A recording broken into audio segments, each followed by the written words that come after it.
Hello, everyone, and welcome to Mellow Monday. Yeah, I'm mellowing out after the Bills loss, but I've had practice. I mellowed out after the Steelers won a game but didn't make it into the playoffs because Miami won by a late field goal. So, yeah, I've had my opportunity to mellow out quite a bit. But I'm a little late at getting this in again this week because my Mondays are turning out to be pretty busy. So just hang in there with me for a while. And what can I say? Just mellow out a little bit, okay? Yeah, well, we're going to mellow out with Psalm 15. Very short psalm, only 5 verses long. Hey, let's read it. O Lord, who may abide in your tent? Who may dwell on your holy hill? Okay, what's going on there? What do you mean? Abide in your tent and dwell on your holy hill. It's talking about, can I come to church? Am I allowed to come to church? Who can go to church, God? Yeah. In essence, that's what's being said if we were to make it contemporary today.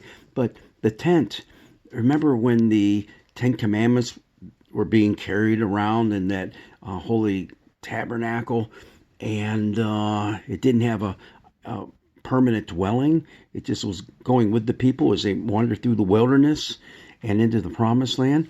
Well, it was in a tent. Yeah, it was in the tent. Who may dwell on your holy hill? And that refers now to the temple itself, where it's built up on a hill in Jerusalem. So, Lord, who can go into your temple? And for us as Christians today, who can go to church? Who's good enough to go to church? Oh my gosh, look at what's put before us here. Verse 2. Those who walk blamelessly and do what is right and speak the truth from their heart. Hey, you know what? Sometimes that's a pretty tall order. Oh, we think we can do it, but we don't pull it off very well at times, right? And those who do not slander with their tongue and do no evil to their friends, nor take up a reproach against their neighbors. Again, those are pretty high standards that we have to reach toward. And if we don't do it, hey, you can't go to church. I'm telling you that right now.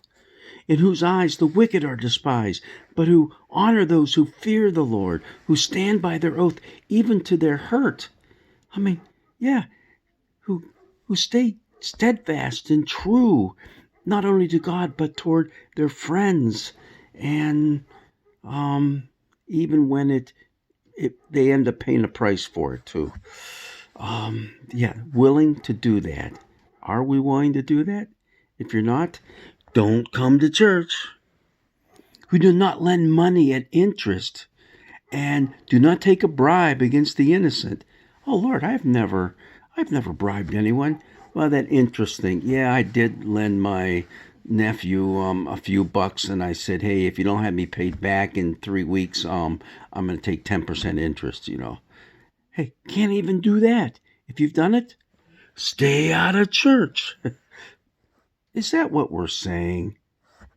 It says there at the very end, those who do all these things, meaning the things you should do and don't do the things you shouldn't do, they shall never be moved. They will be steadfast in God's faith and in God's house. They will, because going way back, who may dwell on your holy hill? Dwell means to make yourself at home, to feel comfortable there. And so if you fulfill all these requirements, you shall never be moved. But alas, there's not going to be anybody in church this Sunday. Nope. It's not because there's any ice storm or snowstorm or pandemic keeping us at home. It's because none of us can do this. At least maybe we can do some of them, but all of them? Do you really think so? I think we all fall short. I think the Apostle Paul said that too. We've all sinned. We've all fallen short of the glory of God. That's what this psalm really is saying to us. We have fallen short. Now, what's happening with this psalm? Why is it a good one? Why should we pay attention to it? And why can we feel confident that we can step foot inside a church? This is one of those entrance psalms that we find amongst the psalms. In other words, when the people were going on their pilgrimages to Jerusalem, for one of the high holy days, well, they would sing a lot of the Psalms as they were entering into the temple area. And this is one of them. And you can almost imagine someone yelling out, "Oh Lord, who can come into your tent? Who can dwell on your hill?" And then the whole congregation, the rest of the people marching behind, say, "It's those who walk blameless and do what is right and speak the truth from their hearts." And they go through the whole litany there. Um, and at the very end, the leader says, "Those who do all these things, they shall not be moved." In other words, strive to live this way. This is the way God wants us to live. So come on, you can do it. And you know what? You can come to church this Sunday because it's all about love and forgiveness.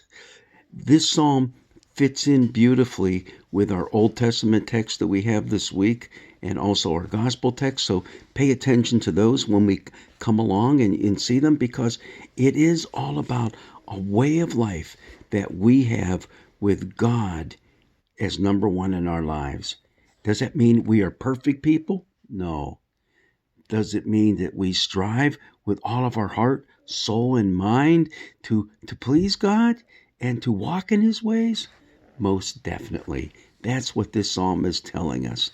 But it's not saying, stay out, you're not allowed in here.